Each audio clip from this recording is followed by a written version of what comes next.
Serangan terhadap keraton Kartosuro itu begitu dahsyat. Benteng dijebol dan para penyerang kemudian masuk ke dalam keraton dan menguasainya.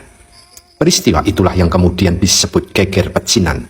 Serangan yang dipimpin Mas Garendi pada tahun 1742 itu mampu menguasai keraton dan memaksa Raja Susuhunan Pakubuwono II lari ke Ponorogo. Siapakah Mas Garendi yang saat beraksi masih amat muda, berumur 16 tahun, tapi bisa menggerakkan pasukan besar untuk menyerang keraton Kartosuro?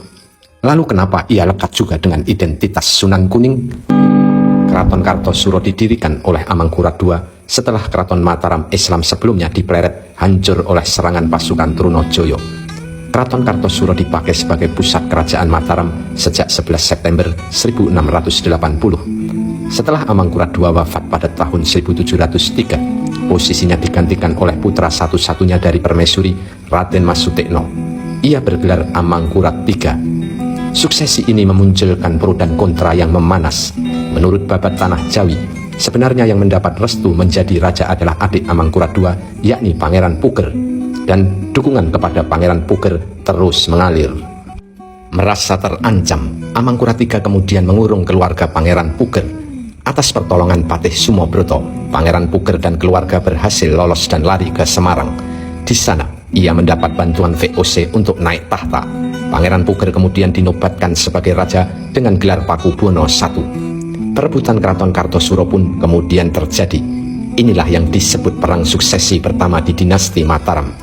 Amangkurat III gagal mempertahankan keraton Kartosuro, kemudian pada tahun 1705 terpaksa lari ke Ponorogo. Keraton Kartosuro pun berhasil diambil alih oleh Pangeran Puger yang sudah bergelar Pakubuwono I. Sedangkan Amangkurat III terus diburu dan pada tahun 1708 menyerahkan diri.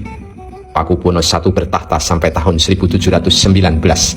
Posisinya digantikan sang putra, Raden Mas Suryo Putro, dengan gelar Amangkurat IV. Amangkurat IV wafat pada tahun 1726 karena sakit. Posisinya kemudian digantikan oleh putranya, Raden Mas Prabu Suyoso, dengan gelar Pakubuwono II. Sejak perang suksesi pertama di dinasti Mataram dari era Amangkurat III hingga raja beralih ke Pakubuwono II, sebenarnya konflik di keraton Kartosuro datang silih berganti. Pemberontakan demi pemberontakan juga sering muncul. Efek dari konflik itu, putra Amangkurat III, yakni Pangeran Teposono, dibunuh. Putra bungsu Pangeran Teposono atau cucu Amangkurat III, yakni Mas Garendi yang masih kecil, diselamatkan pamannya yang bernama Wiromenggolo. Raden Mas Garendi yang lahir pada tahun 1726 dibawa ke Grobogan.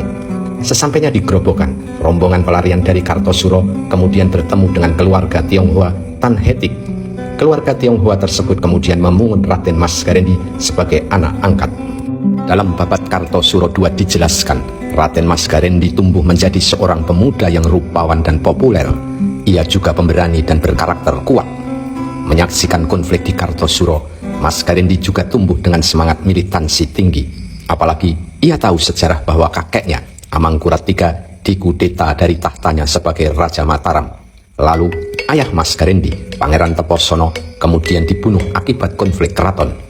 Di masa pemerintahan Pakubuwono II, Mas Garendi juga melihat terjadi kekecewaan gabungan pasukan Jawa Tionghoa.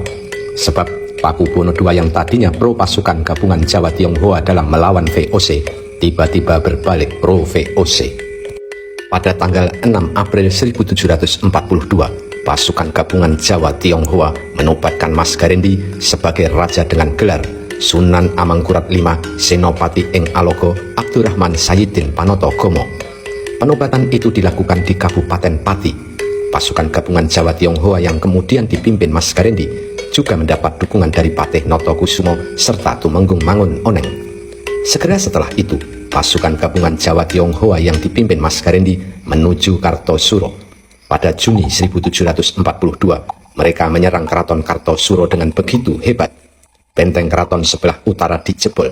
Jebolan itu sampai sekarang masih dipertahankan sebagai bukti sejarah. Dari situ, mereka terus menyerbu keraton dan menguasainya. Sementara kekuatan Raja Pakubuwono II kewalahan melateni serangan Mas Garendi dan pasukannya. Oleh perwira VOC, Kapten Van Hohendorf, Pakubuwono II kemudian dievakuasi ke Ponorogo. Sejak itulah, Mas Garendi dan pasukannya menguasai keraton Kartosuro. Mereka berusaha menjalankan pemerintahan Mataram. Peristiwa itu oleh masyarakat Jawa ditandai dengan Condro Sengkolo atau penanda waktu, yakni Pandito Nem Angoyok Jagat. Artinya, seorang raja telah kehilangan keratonnya. Mas Garendi bertahta sebagai raja dan berkeraton di Kartosuro terhitung sejak 1 Juli 1742. Perlawanan terhadap VOC terus dilakukan. Bahkan Mas Garendi atau Amangkurat V mengirim 1.200 pasukan pimpinan Pangeran Sambernyowo dan Singseh atau Tan Sinku menyerang VOC di Semarang. Namun, serangan pasukan Mas Garendi kepada VOC di Semarang itu gagal. Pada November 1742, Mas Garendi malah dalam situasi terjepit. Keraton Kartosuro diserang pasukan gabungan VOC, pasukan Adipati Cokroningrat IV dari Madura, dan pasukan Pakubuwono II dari berbagai arah. Mas Garendi dan pengikutnya akhirnya terpaksa meninggalkan Keraton Kartosuro dan lari ke selatan. Namun, mereka terus melakukan perlawanan hingga ke Jawa Timur. September 1743 menjadi akhir perlawanan Mas Garendi. Ia terpisah dari pasukan Kapten Sepanjang yang lari ke arah Bali. Lalu, Mas Garendi yang posisinya berada di dekat Surabaya, kemudian menyerahkan diri. Mas Garendi dan pengikutnya dibawa VOC ke Semarang, kemudian ke Batavia. Setelah itu, Mas Garendi dibuang ke Sri Lanka dan meninggal dunia di sana. Mas Garendi juga memiliki sebutan lain, yakni Sunan Kuning. Dari catatan seorang Tionghoa di Semarang, Lim Tian Choi, disitir remisi ladu dalam 9 Oktober 1740 drama sejarah. Sunan Kuning adalah sebutan populer Mas Garendi. Sunan Kuning berasal dari nama Chunling yang artinya bangsawan tertinggi. Dikisahkan, Mas Garendi atau Sunan Kuning dimakamkan di sebuah bukit di Semarang.